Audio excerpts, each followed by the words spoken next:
오늘 함께 은혜 나누실 말씀은 시편입니다. 시편 102편 1절부터 28절까지 말씀입니다. 교독하도록 하겠습니다.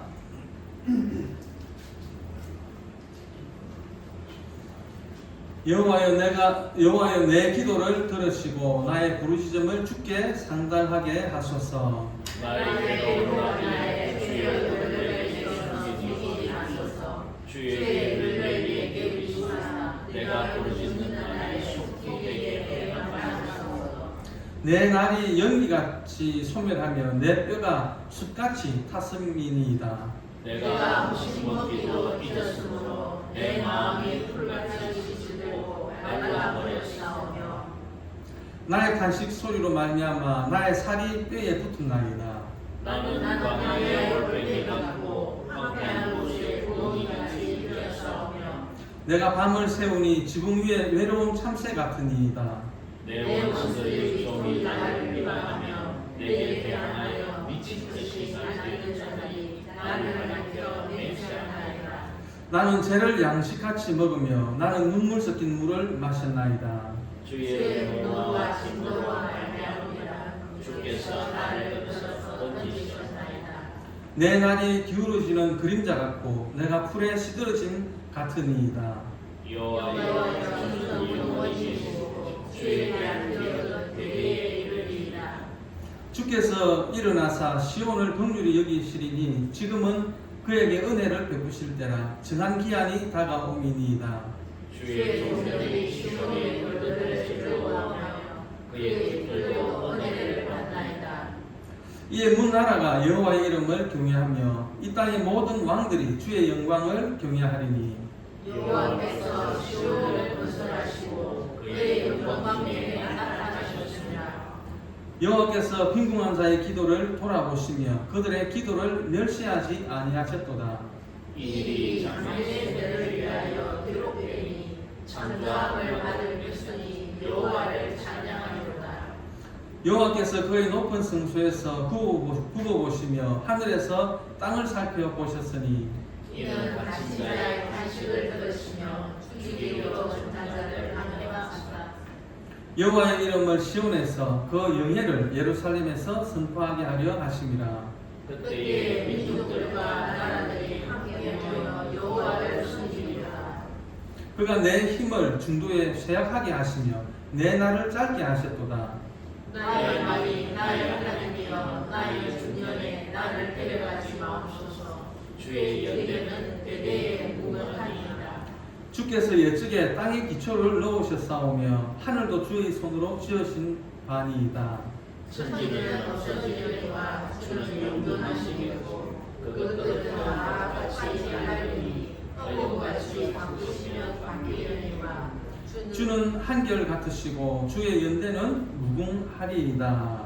주의 종들의 자손은 항상 안전히 거주하고 그의 후손은 주 앞에 굳게 서리이다 하였도다. 아멘. 오늘 말씀의 제목은요, 하나님의 도우심을 기도하자입니다.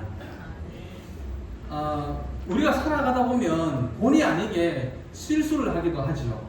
그리고 본의 아니게 죄를 짓기도 합니다. 부지 중에 하나님의 뜻을 어길 때도 있습니다. 그래서 자신의 연약함을 한탄해 보기도 하고, 그리고 자신의 부족함을 뉘우쳐 보기도 합니다. 그런데 이런 것들 때문에 너무 위축되지 않았으면 좋겠습니다. 하나님은 우리의 연약함을 다 알고 계십니다. 그래서 우리가 죄를 인정하고 회개하면서 하나님 앞에 나아갈 때에 자비와 긍휼에 풍성하신 하나님께서 용서해 주시고 위로해 주시는 것입니다. 우리 이사야서 1장 18절 말씀 같이 보겠습니다. 여호와께서 말씀하시되 오라 우리가 서로 변론하자. 너희 죄가 주홍 같을지라도 눈같이 희어질 것이요 진홍같이 붉을지라도 양털같이 희게 되리라. 예. 하나님은 죄를 고백하면서 하나님의 자비를 구하는 사람에게 죄사함을 통한 온전한 회복을 약속하셨습니다. 누가복음 15장에 보면 탕자의 비유가 나오죠. 어떤 사람에게 두 아들이 있었습니다. 그런데 둘째 아들이 아버지에게 자기의 그 유산을 받아가지고 먼 나라로 가버렸습니다. 그리고 그곳에서 그 아버지에게 받은 자기 그 재산을 허랑방탕하게 다 재산을 탕진해 버리죠. 그리고는 나중에 거지꼴이 되어가지고 아버지께 돌아옵니다. 그런데요, 아버지는 그를 반갑게 맞이해 줍니다. 깨끗하게 씻겨주고요. 그리고 손에 가락지를 끼워주고, 그리고 비단 옷을 입혀주시고, 그리고 좋은 신발을 신겨줍니다. 그리고는 죽었던 아들이 살아 돌아왔다, 그렇게 이야기를 합니다. 잃었던 아들을 다시 얻었다, 그렇게 기뻐하면서 큰 잔치를 베풀어 주었습니다. 이와 같이 긍휼이 많으신 하나님은 아무리 타락한 사람이라 하더라도 하나님께 돌아올 때에 반갑게 맞이해 주시고, 그리고 은혜와 복을 주신다라는 것을 우리가 잊지 말아야 하겠습니다. 방금 우리가 읽은 시편 102편은 바벨론의 포로로 끌려갔던 그 민족적인 그 순환을 개인적인 고통으로 표현을 하면서 이스라엘 민족의 공부함을 탄식하고 그들의 죄를 고백함으로 성민의 회복을 열망하는 참회의 시입니다. 오늘 본문 1절 2절에 보니까요, 하나님께 부르짖는 자신의 기도를 들어주시고 속히 응답하게 해주실 것을 간구하고 있습니다. 또한 하나님께서 얼굴을 숨기시는 것은 자신에게 은혜 베푸시는 것을 거절하시는 거기 때문에 그렇게 자신의 기도를 외면하지 말라고 간구하고 있습니다. 3절부터 11절은 하나님의 진노로 말미암아서 극심한 고통을 당하고 있는 자신의 모습을 아뢰고 원수들이 자신을 공격하고 조롱하는 것을 하나님 앞에 탄식하고 있습니다. 3절에 보니까요, 내 날이 연기같이 소멸하며 내 뼈가 숯같이 탔음이니이다 라고 했습니다. 시인은 지금 불이 자신의 뼈를 태우는 것 같은 그런 고통을 느끼고 있습니다. 4절에는요, 마음조차 마른 풀처럼 시들어 버렸다라고 탄식하고 있습니다. 또 6절과 7절은 광야에 외로이 울고 있는 올빼미, 그리고 부엉이, 그리고 지붕 위에서 외롭게 우는 참새와 같이 시인은 고통 가운데 밤을 지새우고 있다라고 고백을 하고 있습니다. 8절은요, 육체적인 고통과 외로움에 원수들의 조롱까지 더해집니다. 내 원수들이 종일 나를 비방하며 대항하고 나를 가리켜 맹세한다라고 했습니다. 또 9절은 이러한 육신의 고통이나 외로움에, 그리고 원수들의 공격의 결과로 이 시인은 음식 대신에 죄와 눈물을 양식으로 삼고 있다라고 단식을 하고 있습니다. 오늘을 살아가는 그리스도인들도 사회생활을 하다 보면 꼭 사회생활이라고 단정을 안 짓더라도 우리가 인생을 살아가다 보면은 답답한 경험들을 할 때가 참 많이 있습니다. 어떤 때는 기도를 한다고 이 기도가 들어질까, 하나님이 들으실까라는 그런 생각도 들 때도 있죠. 하지만 그럴 때일수록 우리가 더 기도를 해야 되는 것입니다. 왜 그러냐 하면 밤이 깊을수록 아침이 가까워오기 때문에 그렇습니다. 예수님도 요한복음 14장 14절에 보니까요, 이렇게 말씀을 하셨습니다. 내 이름으로 무엇을 구하든지 내가 시행하리라 라고 약속하셨습니다. 예전에 우리 교회 분들이 아니고 예전에 제가 아는 분이 이렇게 질문을 하더라고요. 우리가 기도를 안 해도 하나님은 우리의 처지를 다 아시기 때문에 알아서 좀 해주시면 안 되나, 이렇게 이야기를 하더라고요. 그러면 좋을 것 같은데, 우리가 기도를 안 해도 하나님이 우리의 필요를 알아가지고 척척척 해주시면 좋을 것 같은데, 사실은 그렇게 되면은 관계가 형성이 안 되는 거예요. 관계가 깊어지지를 않습니다. 하나님께서 우리에게 기도를 하라고 하시는 것은 우리와 함께 우리가 당한 그 일들을 이루어 나가시기를, 헤쳐나가고 또 우리가 원하는 것들을 이루어 나가시기를 원하시기 때문에 기도를 하라라고 하는 겁니다. 그래서 우리가 더 성숙해지고 또 영적으로 건강해지기를 하나님이 원하신다라는 것이죠. 오늘 본문에 나오는 시인은 이런 사실들을 너무나 잘 알고 있습니다. 그래서 하나님 앞에 자기의 공고한 처지를 간절히 부르짖고 있는 것입니다. 우리 인생은 누구나 험난한 굴곡을 가지고 있습니다. 크고 작은 어려움들을 만납니다. 아무리 건강한 사람도 그 건강을 보장할 수 없죠. 그리고 아무리 부자라도 그 풍요로움을 계속 지속할 수 있을는지 장담할 수 없는 것이 그것이 인생이라는 것입니다. 사람이 살아가는 데는 무수한 위기와 어려움이 도사리고 있습니다. 하지만 하나님은 그 모든 위기와 어려움을 당신과 함께 이겨나가기를 원하시는 것입니다. 오늘 본문 1절에 보니까요, 시인은 여호와여 내 기도를 들으시고 나의 부르짖음을 주께 상달하게 하소서라고 했습니다.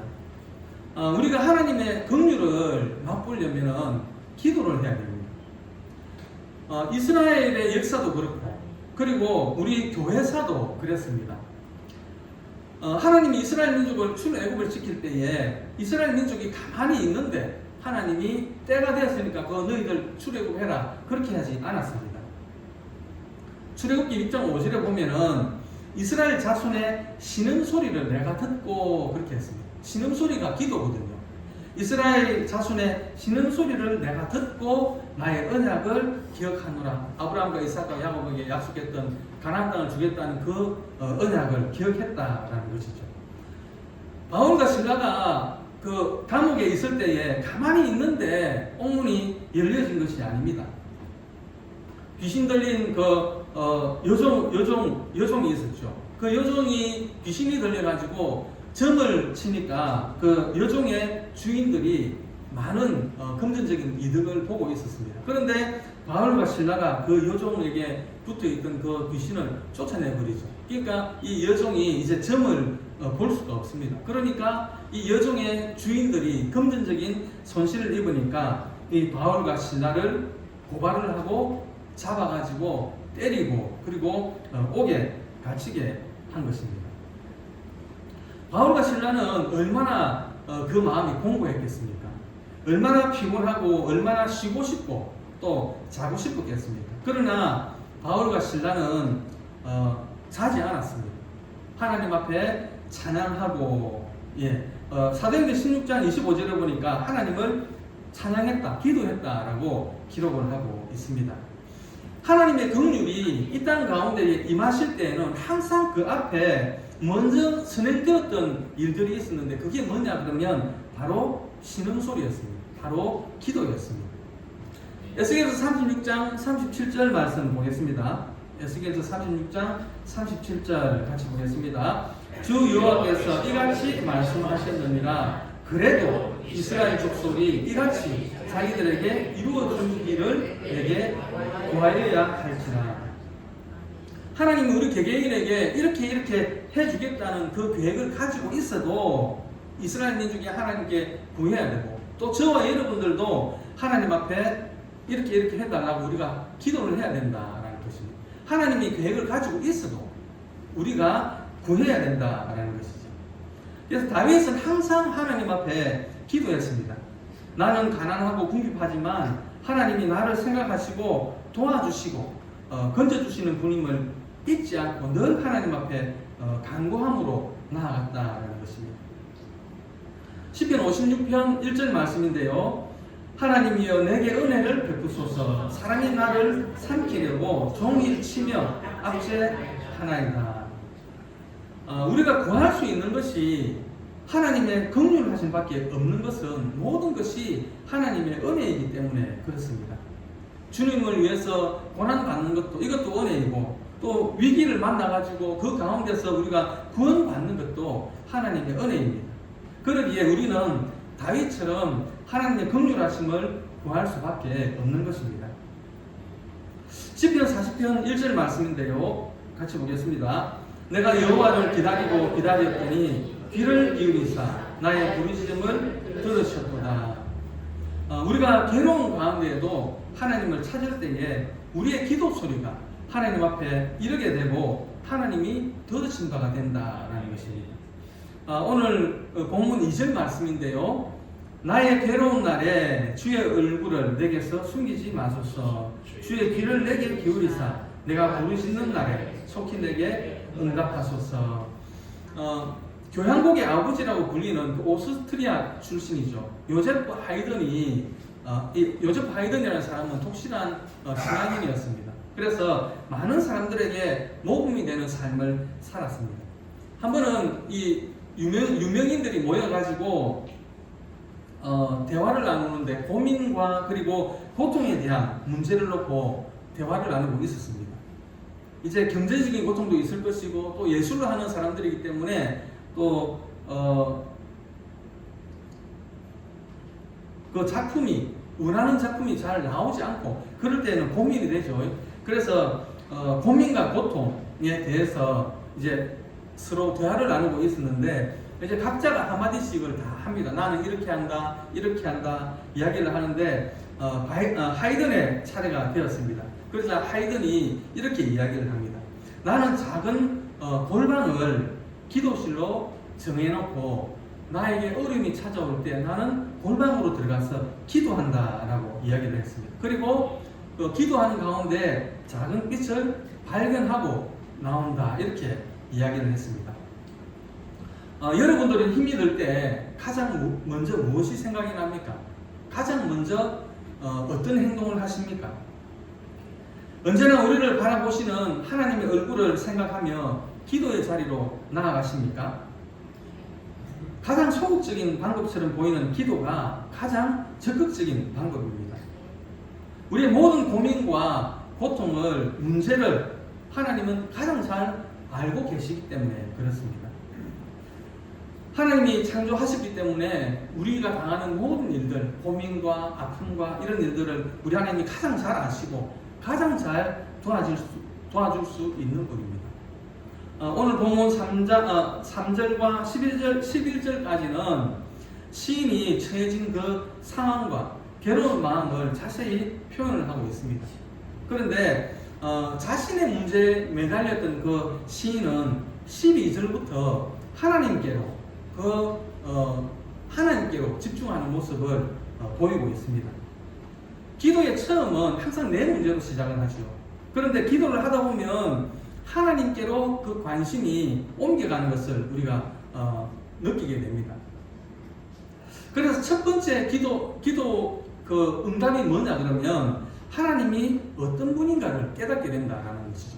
기도를 하다 보면 하나님이 어떤 분인가를 깨닫게 된다라는 것입니다. 시편 50편 5절에 보면은요, 하나님은 우리의 도움이 되시고 나를 건지시는 자다 이렇게 말씀을 하고 있습니다. 같이 한번 보겠습니다. 나는 가난하고 궁핍하오니 하나님이여 속히 내게 임하소서. 주는 나의 도움이시오 나를 건지시는 이시오니 여호와여 지체하지 마소서. 그렇습니다. 주님은 빈궁한 자의 기도를 돌아보시며 수많은 문제에 갇혀있는 사람들의 그 탄식 소리를 들으시고 또 죽이기로 그 정한 자를 해방시켜 주는 분이 바로 하나님입니다. 오늘 본문 21절 말씀인데요. 여호와의 이름을 시온에서 그 영예를 예루살렘에서 선포하게 하려 하십니다. 하나님은 우리가 입은 은혜를 간증하며 하나님의 이름을 널리 선포하기를 원하십니다. 그리고 우리는 그 사명에 결코 인색해서는 안 됩니다. 내가 시련을 당하고 고통에 있을 때에 하나님의 은혜를 입었던 것들을 우리가 진솔하게 증언을 할 수 있어야 하겠습니다. 그리야 할 때에 주님은 영광과 기쁨을 우리 하나님께서 받으신다라는 것입니다. 이사야서 24장 14절 15절 말씀입니다. 같이 보겠습니다. 무리가 소리를 높여 부를 것이며 여호와의 위엄으로 말미암아 바다에서부터 크게 외치리니 그러므로 너희가 동방에서 여호와를 영화롭게 하며 바다 모든 섬에서 이스라엘의 하나님 여호와의 이름을 영화롭게 할 것이라. 오늘 본문 26절, 28절 말씀인데요. 이것도 같이 보겠습니다.